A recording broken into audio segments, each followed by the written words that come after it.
Bom, pessoal, seja bem-vindo. Esse é o primeiro vídeo de uma série que eu vou tentar trazer aqui sobre um pouco do QGIS, né? Como mexer, o que que a gente pode fazer nesse software de geoprocessamento. Ele é utilizado na matéria de geoprocessamento na avaliação do meio físico e eu espero tentar ajudar um pouco os alunos, né?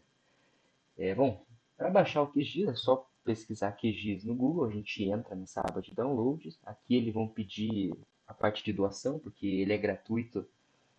Mas tem muita gente que trabalha, né? Então eles pedem um pouco para doação, a gente pode pular e ir para o download. E a última versão que saiu é 3.38, tá? Mas nos vídeos aqui eu vou estar utilizando uma versão que ela é mais estável. Eu já testei, é o que a gente usa em sala também, é o que a gente recomenda. Todos os complementos que eu vou utilizar nessa série, elas funcionam, que é, na verdade, a 3.28. Né? Então, você pode pesquisar index 3.28.15 e aí vai ter, esse é o próprio site do QGIS, né? Se você entrar aqui, dar um Ctrl F, pesquisar 3.28.15, ele já mostra aqui.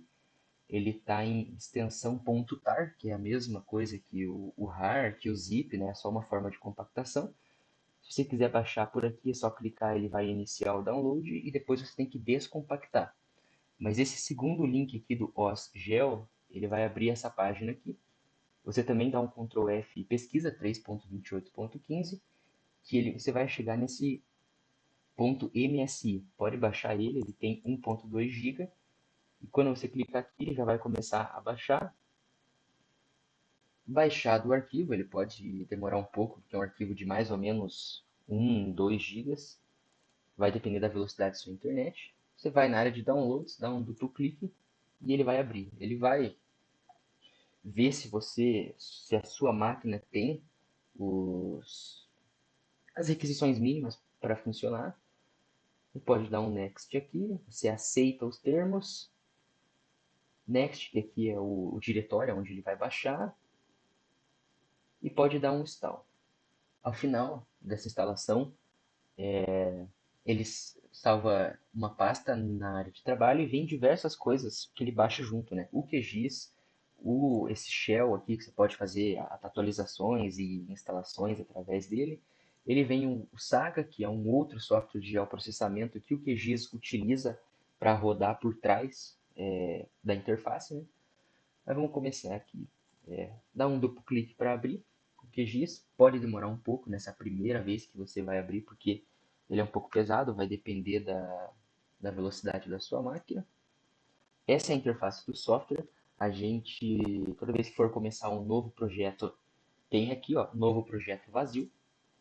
E a primeira coisa que a gente tem que se atentar quando cria um projeto é em qual sistema de coordenadas. Aqui embaixo, no canto direito, a gente vai trabalhar, né? Então, quando a gente clica ali, ele abre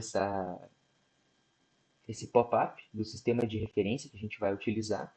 Ele vem por padrão o WGS 84, que é o 4326. Ele é a que tem a coordenada em graus, né? Se a gente ver aqui, ele está em grau, né? A variação aí embaixo. Mas normalmente a gente usa em Circas 2000, aí a região que eu estou aqui é 22S. Às vezes, se você está em alguma outra região, você tem que pesquisar qual que é, se é 23, 24, enfim. E eu dou um OK. Aí você percebe que aqui ele já mudou. O sistema UTM, ele é em metro. Então, facilita um pouco a visualização, né? E não fazer cálculos usando graus. Então, olhando aqui do lado esquerdo, a gente tem as camadas. O funcionamento é como se fosse um software de Photoshop. Então, a gente vai ter as camadas. As camadas que estão mais para cima é o que vai ter na ordem de aparência aqui dessa área de trabalho. As que estão mais para baixo, elas vão ficar embaixo. Aqui em cima tem as nossas ferramentas, então toda a questão de configuração, camada, o que, que a gente vai trabalhar nos processamentos, né? Se vetor, raster, se for trabalhar com banco de dados, enfim. Uma das abas de ferramentas mais importantes que a gente vai ter que acessar é o de complementos, né? Como o QGIS é um software de código aberto, as pessoas podem desenvolver códigos para cálculos, para visualização, para processamento de dados e disponibilizar para a gente baixar, né? Então, cada complemento aqui ele tem um autor. Esse autor ele vai atualizando o código conforme o QGIS atualiza, né? Às vezes as coisas mudam de lugar e essa pessoa tem que dar um novo update nesse código. E aqui você vê todos os disponíveis para downloads, aqui os instalados, e aqui você pode fazer a instalação por fora, né? O autor pode disponibilizar um arquivo, aí você baixa e instala aqui por fora. Mas geralmente essa instalação por aqui funciona. E um dos mais utilizados é o Quick Map Services. E o que, que é esse Quick Map Service, né? Então, eles são base mapas que a gente pode utilizar, trazendo de fora que são disponibilizados na web, né? Então, por exemplo, a gente pode trazer o Google Satélite, que é o que roda no Google Maps, né? Então, por exemplo, vamos procurar aqui, que é o município de Curitiba, e é para a gente ter uma base, né? Às vezes, para a gente ter certeza se o nosso levantamento está caindo no lugar correto ou não, enfim. Trabalhando no QGIS, a gente tem dois modos de informação, né? Informação de imagem, que é chamado raster. Esse raster, por exemplo, esse Google Satellite é um exemplo de raster, né? Então é uma imagem que está rodando aqui. Mas a gente pode trabalhar também com dados vetoriais, que são dados de ponto, polígonos, linhas, que isso dá para a gente criar em camada, criar nova camada e nova camada shapefile, que é o arquivo vetorial. A gente pode colocar o nome do arquivo, vamos colocar vídeo, escolher o tipo de geometria, se vai ser ponto, linha ou polígono, vamos colocar polígono. E aqui o sistema de coordenada. É interessante que o sistema de coordenadas sempre converse, né? O sistema de coordenadas das suas camadas sempre conversem com o sistema do projeto. Né? Então vamos alterar aqui, ó, SRC do projeto, eu tenho 22S. E vamos dar um OK. Perceba que a gente clicar aqui aproximar para camadas, né? Se a gente vem com o botão direito aproximar para camadas, não tem nada, porque é uma camada vazia ainda. A gente criou, mas não tem nenhum tipo de informação. Vamos começar a desenhar algumas coisas aqui. Aqui é a Fazenda Canguiri, né? Do lado da represa, aqui em Pinhais, perto de Curitiba. E vamos supor que eu queira desenhar um talhão, por exemplo. Então eu venho aqui, eu clico nesse lápis, ou eu posso clicar para o lado direito e alternar edição. E aqui em cima, a gente vai poder desenhar polígono. Né? Então, a partir do momento que eu clico aqui, a minha seta já muda para um alvo, né? E quando eu dou cliques com o botão da direita do mouse, ele já começa a desenhar.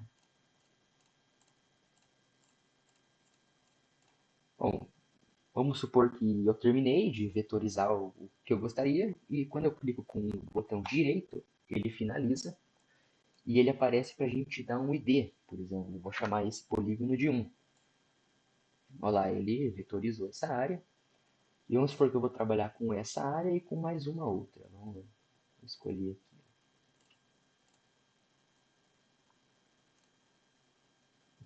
Aí eu clico o botão direito para encerrar ela e vamos supor que essa é a área 2.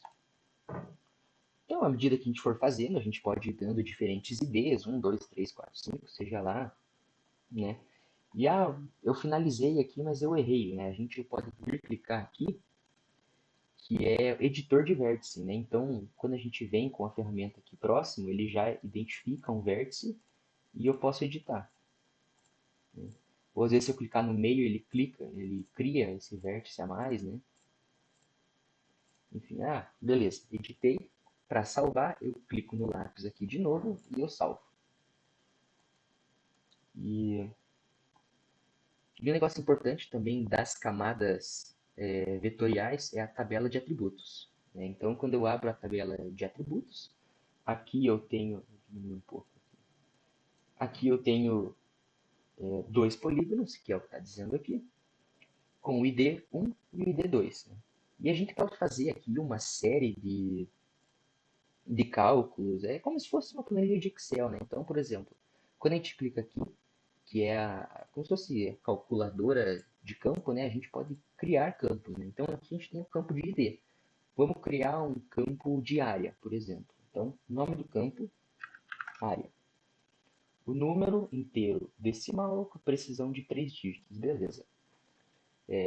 E aqui é a expressão, né? O que, que a gente vai puxar? Então, vamos botar um cifrão que, que remete ao atributo numérico, né, de valor de área. Ó, veja que ele já deu uma pré-visualização aqui da feição 1, 21.505 metros quadrados, e eu posso escolher da feição 2, 17.668 metros quadrados, né? Ele puxa automático em metros quadrados. Ah, por exemplo, eu quero em hectare. Eu clico em dividir e escrevo 10.000. E ele já passou para hectare. Quando eu dou um OK aqui, ele já cria e puxa para todas as camadas vetoriais que eu tenho, né? Então, se eu tivesse 5, 10, 20 polígonos, ele puxaria a área para todos, né? Então, a gente pode trabalhar com diversas coisas em questão de banco de dados, às vezes de uma propriedade e vir puxando os valores de cada área, ou trabalhar com glebas, enfim.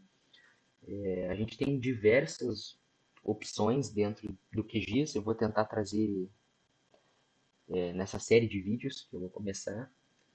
E é isso, muito obrigado. Esse foi o primeiro vídeo, só mostrando um pouco do funcionamento básico, de como baixa, o que, que você consegue fazer, né? E é isso, até a próxima.